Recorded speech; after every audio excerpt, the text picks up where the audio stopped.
Hi, the car has almost no power until it reaches 2400 RPM, then it runs normally.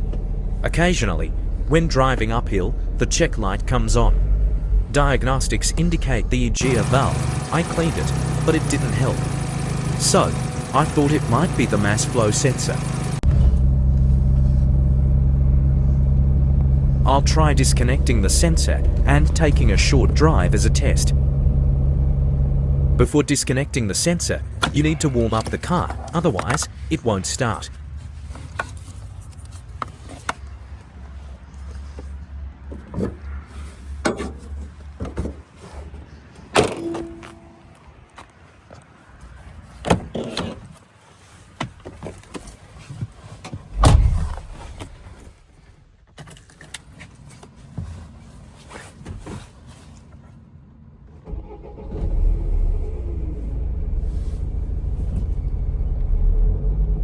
Car runs little bit better. The sensor is located in the airbox and replacing it is easy. And this is problem.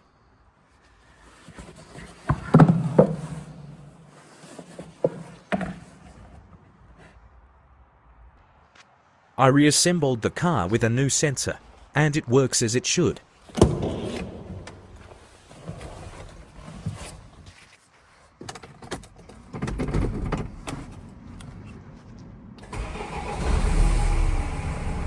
Thanks for watching and subscribe if you want to see more videos of me trying to fix this junk.